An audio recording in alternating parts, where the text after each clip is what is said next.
my thoughts, standing on the edge of my time.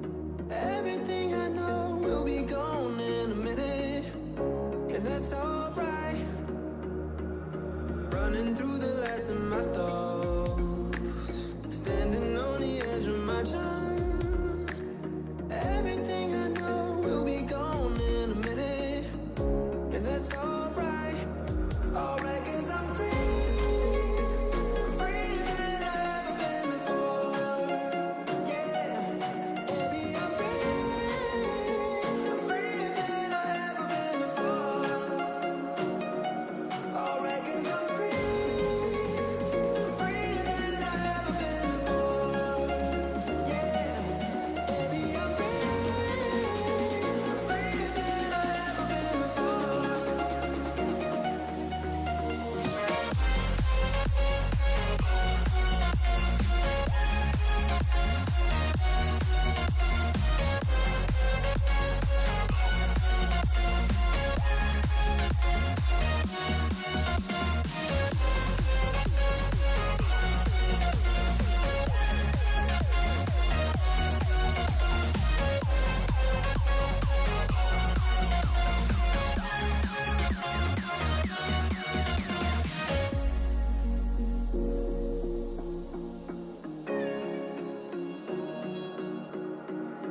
Running through the last of my thoughts, standing on the edge of my time. Everything I know will be gone in a minute, and that's alright. Running through the last of my thoughts, standing on the edge of my time. Everything I know will be gone in a minute, and that's alright. Alright, 'cause I'm free. I'm freer than I've ever been before. Yeah, baby, I'm free. I'm freer than I've ever been before. Alright, 'cause I'm free. I'm freer than I've ever been before. Yeah, baby, I'm free. I'm freer than I've ever been before.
Let's make our way in and up to the front. The real party is up here. We'd love to hang out with you up front. Hey, a special welcome if you're joining us online and also at our Rochester, Lakeville, and Wayzata campuses.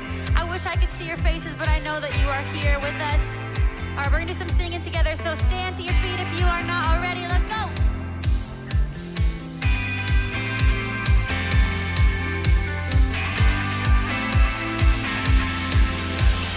Eyes wide, I'm set on you. You made a road in the wild.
the air. Come on, Rev. In my world, God, do a new thing. I know you're moving. In my world, God, do a new thing. I know you're moving. In my world, a chain reaction of holy passion.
'Cause God, His name is Jesus. Let's take it up, come on.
Make some noise one time, Rev. Come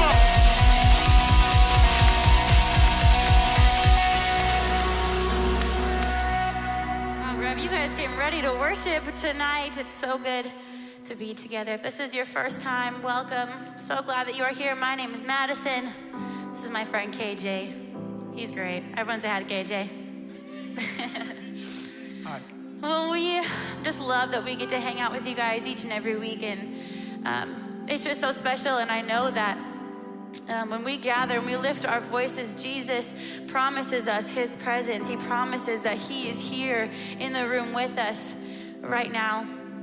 And I love that we just get to hope and trust in that promise each and every time that we show up here. And I know sometimes it can be easy and fun to, come and be with your friends and to sing songs to Jesus and sing about how good he is. But sometimes it's hard for us to show up and to walk through these doors and to sing songs about God who we may not be sure. We may not be sure how much we believe those things, but this is a place where you get to just bring all of that.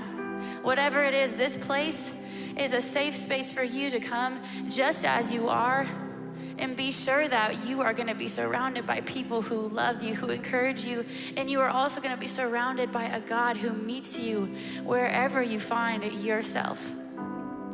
And if you don't know me, I was a high school student here at Rev back in 2016, 2017, and this was my safe space. This is where I came to know the Lord, and so you guys hold such a special place in my heart. This place holds such a special place in my heart, and my hope for us tonight is that we just get to let go of whatever we walked in here carrying. Whatever it is, when we enter into Jesus' presence, the weight is lifted. He meets us here, and he loves us so much. So we're just gonna sing another song about that. So let's sing.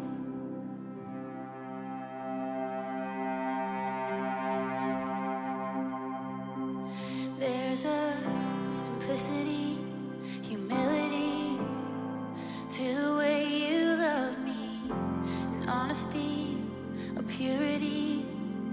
God, you make it easy. No special words or formulas could ever win you over, for your love is undeserved. Even when I can't see clearly, somehow you still make it easy. Your love's uncomplicated. You love me just the way I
Jesus, we just come before you tonight.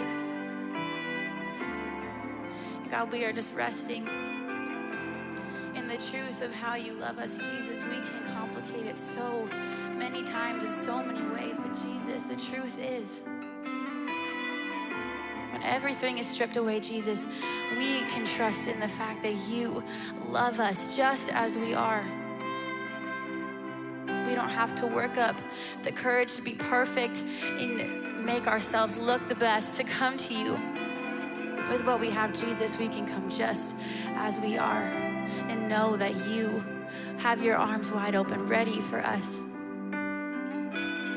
So Jesus, I thank you for that tonight. Jesus, I thank you for these students. I thank you for the leaders in this place. Jesus, would you continue to bless them? Continue to speak to them, speak through them, Jesus. We're so thankful for this place when we can just come together as one and lift up our voices and give you the praise that you are so worthy of. So Jesus, right now we give it to you and we say, have your way. We love you so much, Lord, and we pray all this in your name. Amen. Hey, Rev, thanks for singing with us. You guys can go ahead and take a seat. What's up, Revolution? Hey, Maddie's words just had me thinking. There's a passage in the Bible.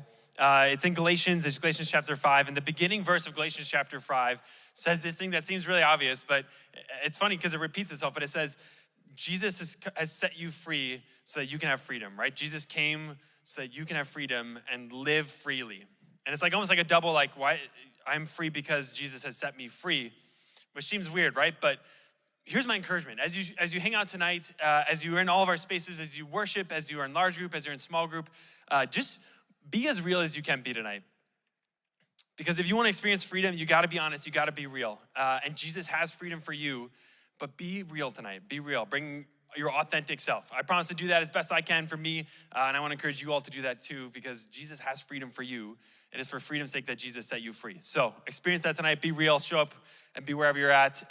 If you don't know who I am, I'll start by being real and just telling you my name. My name is John. I'm your student pastor. I'm the guy who hangs out with you every single week.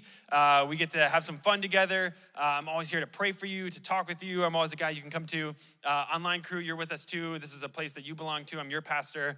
But here's a couple things we do every night. We sing like we just did. We get to worship Jesus. We head out to small groups after this, which if you don't know what a small group is, if you're brand new tonight, a small group is just a place where you get to go and meet people your same age, your same grade. You get to make friends. That's a place where you can be real, like I was just talking about. So if you don't know how to get into a small group, once we finish here, just head on the table or head on the lobby. There's a table out there with some friendly people. Just go over to them. They'll help you figure it out, and you're in a small group. Boom, done. You got friends, you got community, you're in. But the other thing we like to do is I like to pit you all against each other in an ultimate challenge that we like to call a stage game. And here's what we are gonna do tonight. I need two pairs. So I need some people who are like, I'm with this person forever. I will do anything. I wanna crush all of my friends and everyone else. Okay, feeling real confident there. That's one. Yeah, come on up, both of you. Okay. Yes, you're like the stalwarts up here. I love it. Okay, you look so excited. I've got to choose. The excitement, just like you're exuding, the look in your face is like, can't wait for this. So thank you. You got to sell me, okay? You got to sell me that you're excited to be here, and they did that. Here you go. Hold on to this for me. Hold on to this. What's happening? This is going to be, think of the most extreme thing you can think of with this, and that's what we're going to do tonight, all right? Uh-oh. Are you coming up? You're in. Yeah, you're in. Come on up. You're in. You're in. That's you. Okay. Here's what I need to know. Actually, I'm just gonna set this here. Wow, you guys meet me at the Kleenex box, all right? Just head right there, grab a Kleenex box. One of you is gonna hold the Kleenex box. One of you is gonna pull tissues out one at a time with one hand, all right? Everything is one. One hand, one tissue box, one at a time. There's gonna be a timer, okay? So what's the number you gotta remember? 1. That's okay. The number you gotta remember is 1. There you go. We got a thumbs up. They're ready. They got it. Here, hold on. No, one hand. Choose your best hand. Which is your best tissue hand? You gotta when you go to wipe your nose with a tissue, which one do you use? Right hand? Okay, both? You do this every time you go to wipe with the tissue? Okay, anyways, choose whichever hand you feel confident in. Here's what we need to know though. I wanna get to know you a little bit. And this is a dear question to me, so just know I might get emotional with this, okay? I need to know your name, your grade. And then when is it okay to start putting up like Christmas stuff, getting into the Christmas spirit, all right? Like, is it already happening? Is it, you gotta wait? And I'm gonna, again, you might trigger something in me here, okay? Because I've got a right answer in my mind, so don't say the wrong thing. That's all, no pressure, but don't say the wrong thing. All right, name. Paul, we got Paul. Everyone say, what's up, Paul? Paul's up here every other week, and I love it. I love that you're up here, Paul. And Paul, he's still a senior, all right. He hasn't gone up, he hasn't gone down any grades. He's still a senior, I love it. And then Paul, when is it okay to put Christmas stuff up? After Thanksgiving. Paul is the man, that's the right answer. Paul's got the right answer. Maybe that gives you a clue what you should also say. But follow your heart, say whatever you want. Okay, name. TJ, everyone say what's up, TJ? What's up, TJ? TJ, what grade are you in? He's also a senior. And then TJ, when is the right time to start getting into Christmas? A week after Thanksgiving, not even, okay, you're giving Thanksgiving its space to breathe. Okay, smart, TJ, I like it. Name. We got Maddie, everyone say, what's up, Maddie? What's up, Maddie? Maddie, what grade are you in? She's a senior. Okay, the seniors are up here. They're like going out with a bang. I love it. Okay, and then Maddie, when's the right time to start getting into Christmas spirit? Okay. Your brother is, but he shouldn't be. Okay. When's the right time? What's your heart tell you? You know the moment when you know the moment? In December, okay. The month of December. Yes, I'm gonna go with December.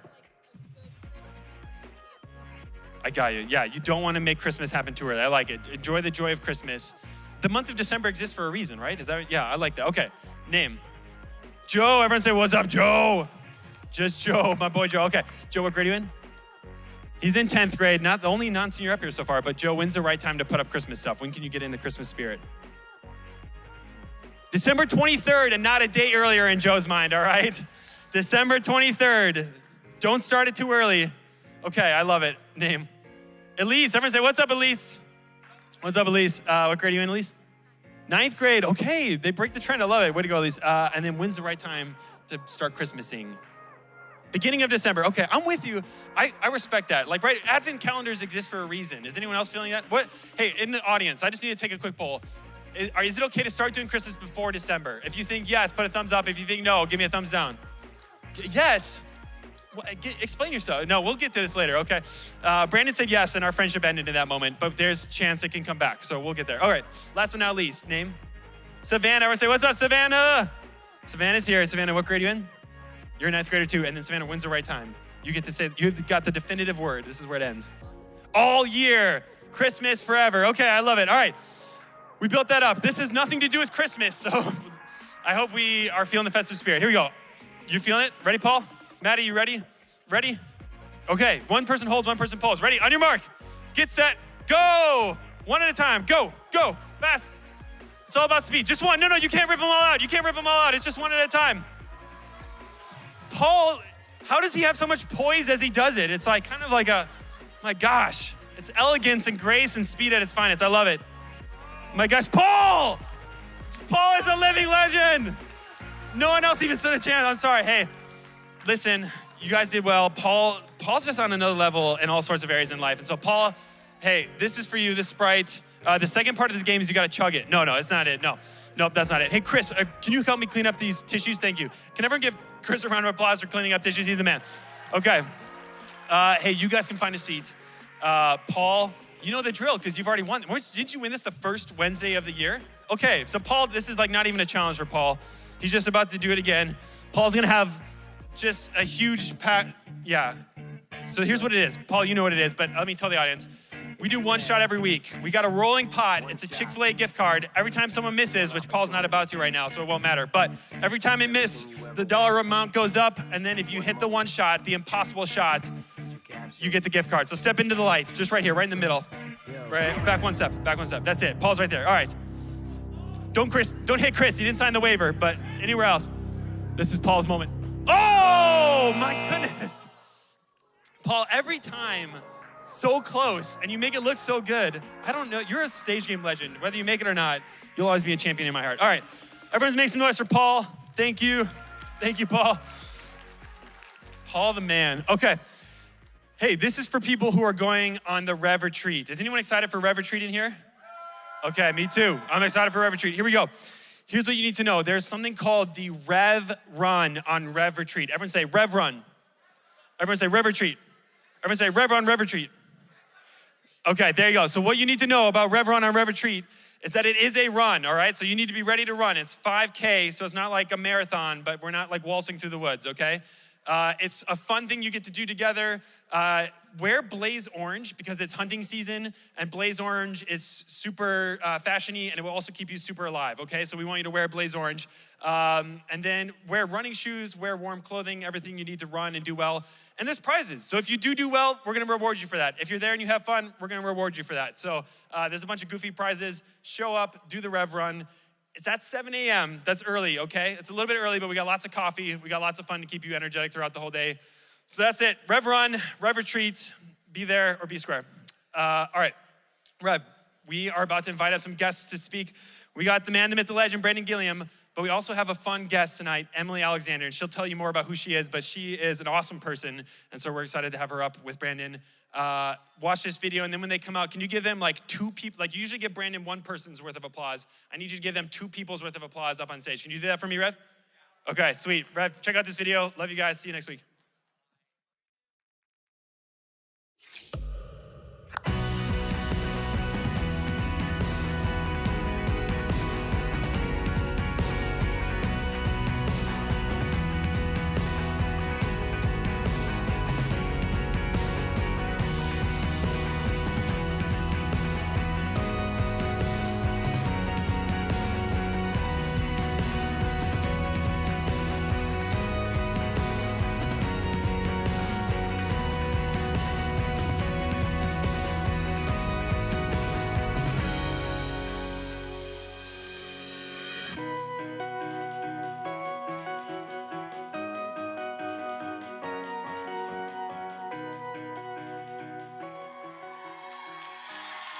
Hey, what up, Rev?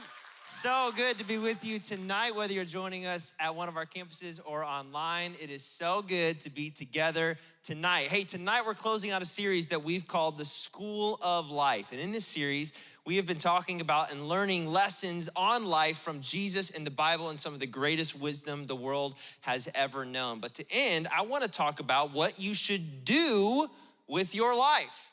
It's kind of a big question. It's kind of a big thing to figure out. All of my seniors know the struggle right now. What are you going to do with your life?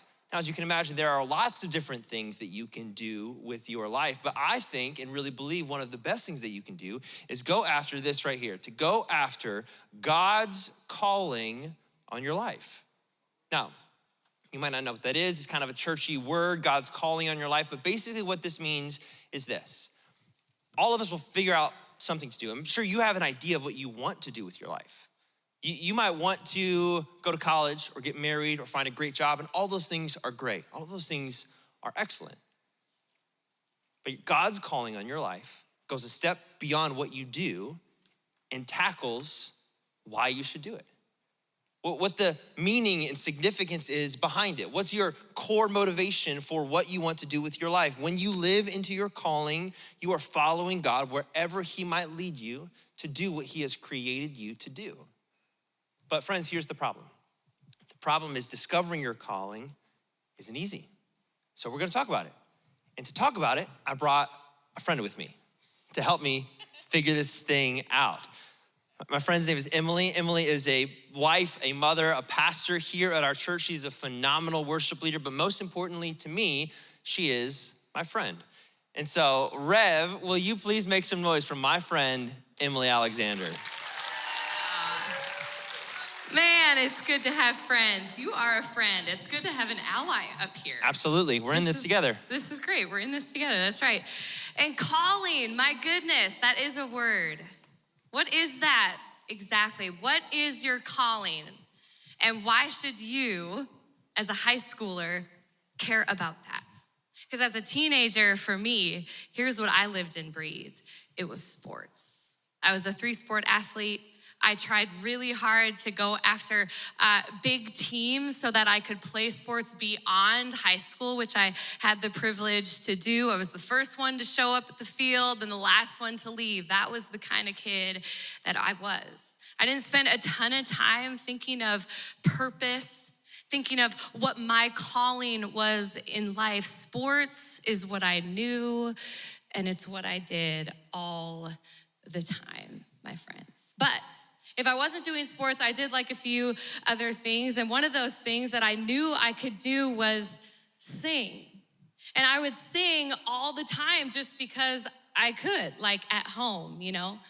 And what you need to know about my parents is that they knew what to do with my athletic abilities. They didn't really know what to do with like my musical abilities. And frankly, I didn't either. It was sort of like my best kept secret that nobody really knew that I could do. But then one night, just like you're doing right now, I showed up to youth group for the first time, and right there on the stage was a bunch of my peers doing the music, playing the instruments, singing all the songs. And I was like, oh, well, there it is. I can do that. Now, mind you, I knew none of the songs. Oh, you didn't know church music? No, I didn't know any church music. Oh, I okay, had no great. business leading anybody in those songs, but I didn't care because I walked right up to the youth pastor and I said, hey, I can sing. I mean, go. Bold I know, move, I friend. know. I mean, I wish I still had that kind of boldness. But listen, reflect back on that with me for a second. Because at 16 years old, that one statement would set the trajectory of the life that I am currently living right now. Crazy, right? I mean, I sing in church for a living. That feels crazy to me. Which brings us to the question, right? What is calling exactly, and why should you care about it as a high schooler? You see, we believe that a calling can be defined like this: using a God-given talent for God's good purposes in the world. When we live out our calling, my friends, we use what God has given us to represent God to the world. And the reason you should care about it now is, well, God has already purposed you to do things that are unique to you. And you may not recognize that yet. That's what happened to me. God gave me an ability, the ability to sing, to use for his purposes in the world. And I didn't really know how, but God showed me a way. So, what if you could recognize your calling sooner? What if you didn't have to look back and go like, oh, that's what you were doing when I was 16. So here we are. Brandon and I want to give you some questions, all right? We want to give you 3 questions that we think will help you as you begin to discover your calling. And here's the first one. What do you love? It's a great question. What do you love? You know what's so sweet about God is that he actually wants us to do what we love. In Colossians 3:23, the writer Paul is speaking to this church and he's saying, listen, stop going after the approval of others. You don't need to do that anymore because, well, you have Jesus. You are followers of Jesus, made new in Jesus. And so everything you do should be done for his goodness in the world. Look what he says. He says, work willingly at whatever you do, as though you were working for the Lord rather than for people. The key phrase for us, Rev, here is whatever you do. I mean, what God is saying is, hey, pick a lane. Do what you love, but do it for God's good purposes in the world. Rev, that is your calling. You wanna know something I love more than sports? More than music is leadership. I love to read blogs about leadership. I love to read books on how to become a better leader. I love getting projects at work to lead, and I love leading people. I love watching people that I've mentored or coached in worship go and then lead worship for other people. And Madison, one of our worship leaders here in student ministries, she is one of those people for me. She leads worship and she's got a beautiful voice, the ability to sing, but she's also an incredible leader. God has given her talents that are unique to her. and she's using them for God's good purposes in the world. And you want to hear something crazy? Yeah. I was asking her, like, how did you get involved in worship? Yeah. And she was like, well, when I was 16, her small group leader sent a video of her singing to one of the worship pastors in student ministries. And the leader was like, hey, she can sing. Come on, shout out small group leaders. Small If you have a great small group leader, can you make some noise really Oh quick? my goodness. Because they rock. Yes. You guys rock. I mean, seriously, her story ran very parallel to my own. And here she is on stage leading worship for all of you right here in student ministries. Friends, what do you love? Maybe you've got your own best kept secret, right?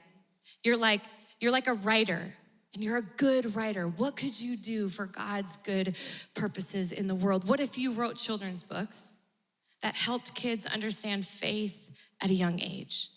Maybe you're also an athlete and you have like freak talent and your sights set on the pros. I mean, if there was like a sport for lifting Kleenexes. Yes. I mean, we saw somebody tonight that was the like, form was off the charts. Paul, you can go pro, buddy, But maybe what you do is you mention God in like a post-game press conference or something. You show people God in the world.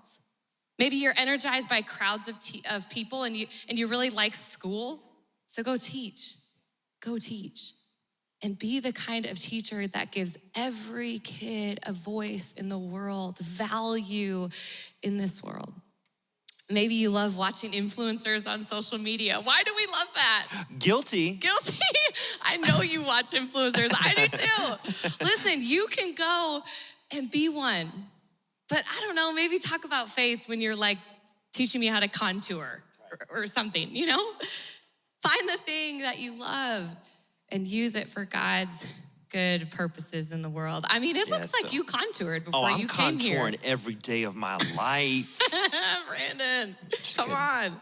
No, and that's so good. Rev, the next question we think you should wrestle with is this question right here. What are you good at and what are you bad at?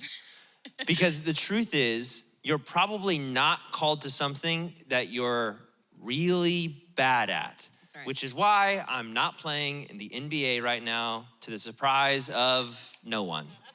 I mean, no one's looking at me and thinking, you know what you should do, man? NBA. Mm-hmm. That's where you're going. Yeah. That's not my story, no. But I loved playing basketball in middle school and high school. Like, it was the one sport that I loved the most. I begged my mom for a basketball hoop when I was 10 years old, and she gave it to me. I had one poster in my room, and it was Michael Jordan. I believed I could fly like Michael, Until one day I faced the harsh reality that I cannot. Like, I'm just not very good at it. And here's what I mean when I say I wasn't good at basketball. Whenever I was practicing or playing basketball, something felt forced. Like something didn't fit. Something wasn't natural. Whether it was me trying to learn new skills or learn plays or just like my general lack of competition. Apparently you need that in sports. Yeah, you gotta have that edge. You need competition. That's right. I just didn't care. Didn't care at all. When I was playing basketball, there was always something that felt forced. And that's actually a really helpful clue in discovering your calling, because your calling is something that should flow out of you. There should be a natural ease to it. And it will probably be the thing that you think about when no one tells you to think about it. There's this really great saying about your calling, and it goes like this. It says, let your life speak.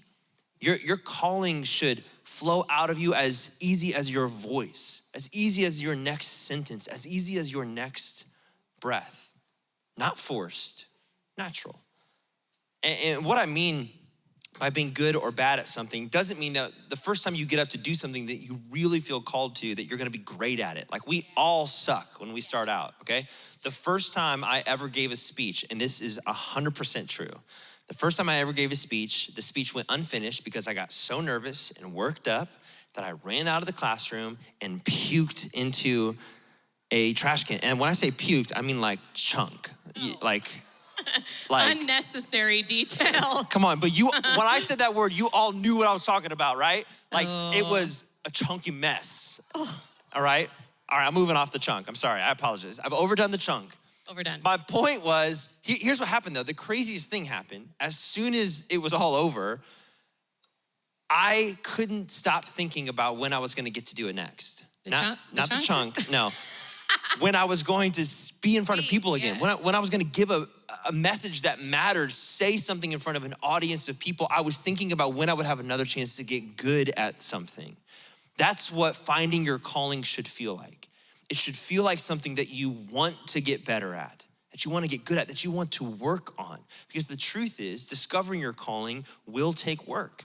It takes years to develop skills and talents that are attached to your calling. But listen to me, trying to force something, even if you love it, even if you idolize it, it's the most important thing to you, but at the end of the day, it doesn't fit. You're forcing it. You're doing it for the approval of other people or to just gain money or followers. It might not be God's calling on your life. And unfortunately, I see this happen all the time. I see people forego or walk away from the unique calling that God has on their life to just chase money or to just chase girls or to just chase guys or to just chase influence. But in that process, they overlook and they miss the calling that God has in their life until years later when they look back and say, I should have done this then. I should have listened to the call that God had on my life. So the question I have for you, Rev, is what are you good at? Really? What do you daydream about? What's that thing that you make time for when you don't have any time? What skills do you have that you're trying to improve? What's that thing that whenever you do it, somebody goes out of their way to say, you should do that again. You should try again. You should get better at that. Let your life speak. What good do you have stored up in you that God has placed there to overflow, unforced and totally natural? Whatever it is, it could be a clue to what God is calling you to do.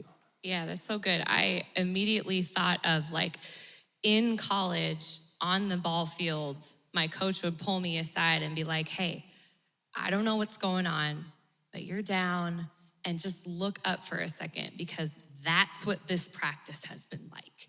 Like you set the temperature. And I remember feeling like, whoa, I just woke up to like, oh, That's leadership. Yeah, I have that influence and I need to let my life speak. Right. Leave whatever it is over there and bring the team up. Love that. That's good. Let your life speak. And Brandon, by the way, you do that so well. When I see Brandon teach to all of you, when he's like mentoring me on how to step up to the plate and teach all of you, he is constantly keeping you at the center of whatever he's gonna teach about. Speak to them, not over them, he says. You let your life speak when you're with these students. I appreciate that word from you. My friends, the final question. We're already at the final question. This has been so fun. I don't want it to end. Final question. What does your world need?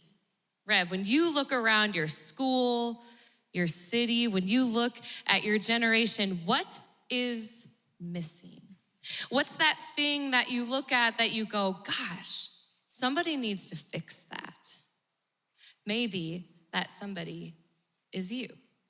You know, we're currently living in a time of lookalikes, which is a working theory. I'm just gonna kind of impose on all of them. Yeah, just go for it. Is that okay? Totally. Okay. Here's the deal. What do I mean by that? When I browse the old World Wide Web for like the latest fashion forward item and then buy it, I think I live under the illusion that I'm different, that I will look unique, that this jacket will really make me look different. But then I show up to a night out with my friends and we're all dressed exactly the same. We all look alike. I saw this pic the other day on Instagram and I thought it fit so well.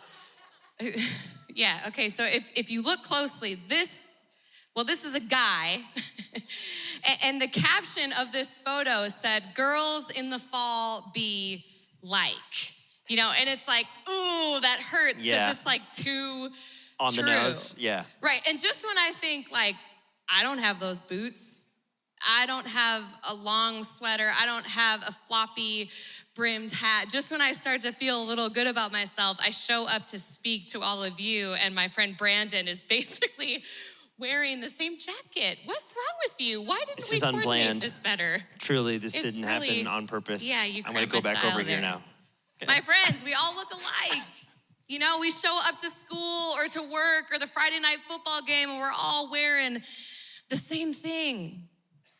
But far beyond clothes, far beyond the outward appearance, we're grasping for acceptance by also thinking the same as our friends.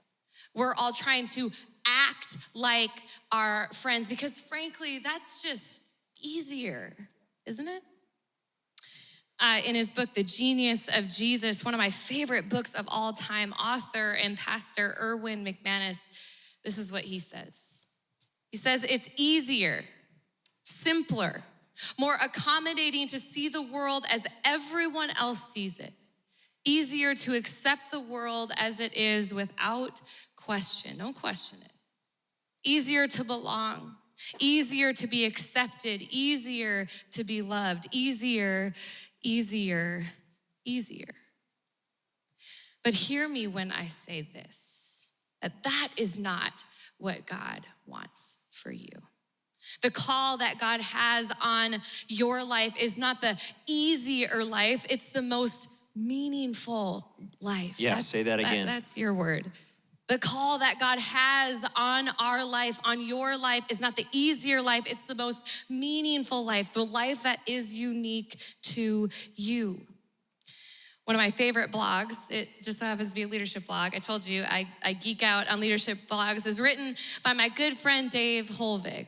And in his September article, he titled it, Why Gen Z Thinks Work Time is the Best Time to Schedule a Haircut.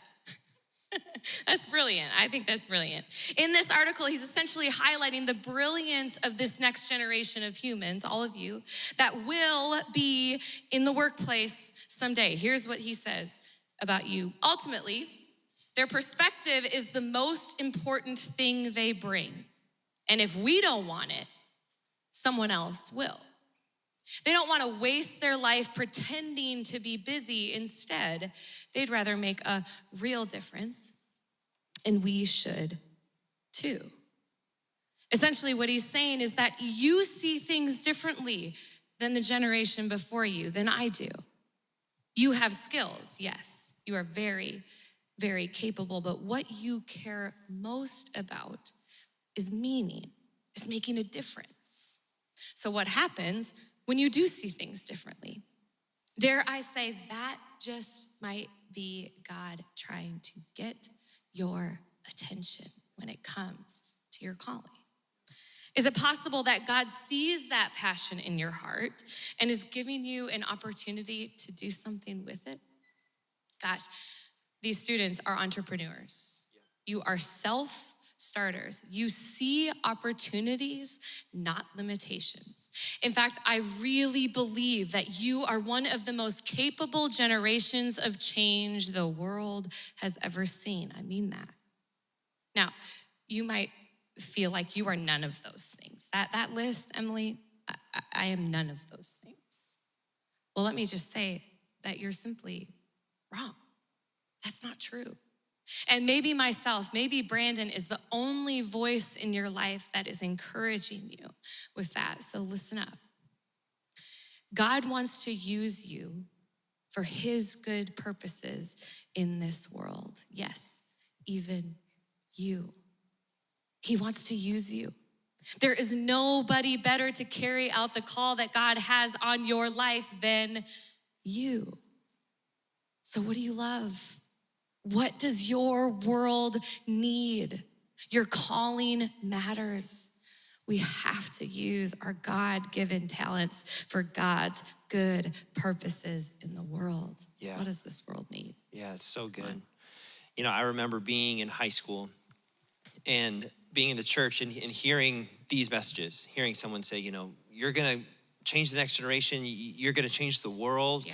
And I remember thinking like, yeah, but that's like a long time away. Like Totally. I've got like a math test on Friday that I'm Yes, stressed amen. about, you know what Come I mean? And I always remember thinking that, but here I am now with you giving that message. Yeah. And my point is, Rev, that time moves fast. It moves faster than you think it does. And because it moves fast, it can often feel unclear. Sometimes you feel like you don't have answers to these questions. You don't have answers to what do you love, or what are you good at, or what does your world need? But one thing I think that you can have, no matter what situation or stage of life you're in, is a willingness to follow wherever God would lead you. That's good. I found myself in a place like that right after college. In college, I studied Greek and Hebrew. Like you said, you're a leadership nerd. I'm a dead languages nerd. You know what I mean? It started with Michael Jordan and it ended with like Greek and Hebrew. You know what I mean? Like, That's great. I just became obsessed with the world of the Bible. Those are the languages of the Bible, and that's what I studied. And I thought that I would graduate and get a master's and a doctorate and go read books that no one was gonna read. Amazing. I never thought that I'd be a pastor. Yeah. I never thought that I'd be on this stage talking to all of you. See, something happened when I graduated from college. I felt God calling me to do something that I was uncomfortable with, something that was strange, foreign to me. I got a call from my mentor and friend who was the principal of the high school that I went to back in Ohio, and it was a Christian high school. And he called and he said, I want you to come and work for me, and I want you to be a high school Bible teacher. And immediately my stomach dropped of fear, because I couldn't think of a more intimidating audience than high school students. Whoa, what about middle school students? No, middle school students, whatever. They scare me. High school students freaked me out because you guys make me prove it.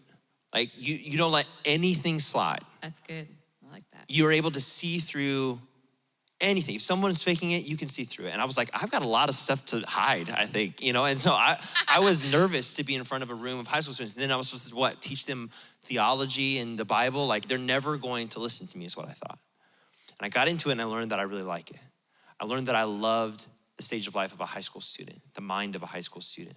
But I had this one student in my class that came in every day with arms crossed that wanted me to prove it, and I could never prove myself. Her name was Lion, and she looked at me like a lion. Like she was gonna eat me up. Yeah. She didn't like me. The first assignment that I gave the class was a paper, and she turned it in, and the title of her paper was The Winter of Our Discontent. And in it, she told me all of the ways that I was a terrible teacher. What? Yep. Oh True. Gosh. And how everything that I was teaching was beneath her. Wow. She wasn't interested in my class. And so I graded the paper, and I called her to stay after class one day. And I slid the paper across the table to her, and I said, I want you to turn it over and look at the grade that I gave you. And since you guys are in high school student, you know like the fear that puts in you, right? She turned it over, and she saw that there was an A on the paper. And she just kind of looked at it for a second in shock. And then I said, do you know why I gave you an A? I gave you an A because that was the best written paper in this class. No one uses words like you do. And I want to see you use this kind of language in my classroom. I want to see you critiquing, asking questions, doubting in front of other people. Use your power of intellect to challenge your fellow classmates, to challenge me. Don't use it just for criticism, use it for more than that. And you know what happened? After that interaction, I was like, she's just gonna like change. Yeah, totally. She's gonna say all the things, and I'm such a good teacher. Yeah, and she you're came back and didn't say a word for the rest of the year. Whoa. But here's what happened though, at the very end. One last paper, she turned it in. She titled it, The End of the Winter of Our Discontent. And in it, she told me that all of her life, people only told her what she couldn't do. People told her what she wasn't good at. People told her where she fell short, and I had the privilege and honor of being one of the first people to tell her she was capable of something, that she was called to something beyond herself. And then she gave me this book. It's by John Steinbeck, and it's titled The Winter of Our Discontent. And I keep this book to remind myself, even when I don't have answers to these questions, what do you love? What are you good at? What does the world need? I can follow God. And he will put me in situations where I can use his voice and his love to call something out of someone else and be willing to have something called out of me. Because what Lion did was, even though I was afraid, that I wasn't a good teacher, that I wasn't good at shaping and molding and inspiring high school students, she reminded me that I do need to prove it, that I do need to work hard. Wow. And I had the privilege to be a voice in her life to call her beyond herself, beyond her criticism, beyond her negativity, into something worthwhile and meaningful. And to this day, we're still friends.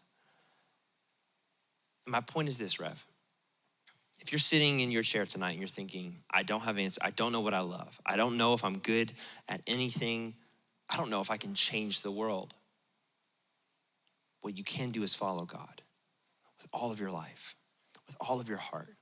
And along the way, I promise you, you will start to discover what you love, what you are good at, and what the world needs from you. So if you don't know where to start by following God, and he will put the pieces together as you go. Because he's the one calling you. We're the ones answering. Em, would you pray for us? Yeah, I'd love to. Yeah, let's pray. Jesus, you are so good. And you call out the good in us, and you want to use us. You don't need us, Lord, but you call us, you equip us, you give us abilities, you give us passion in our hearts to do something, Lord.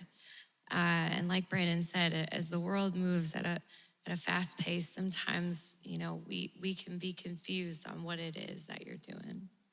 So thank you for these questions that help us just focus a little bit more on where you might be moving and how you might be calling us, Jesus. I pray for each one of these students. Thank you for their willingness to show up tonight, to hear from you. Lord, teach us something new about who you are so that we can leave here and look a little bit more like you. Jesus, we love you. We love you, we pray. Amen. Amen. Rev, love you guys a lot. We'll see you next week. Peace.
running through the last of my thoughts, standing on the edge of my time. Everything I know will be gone in a minute, and that's alright. Running through the last of my thoughts, standing on the edge of my time.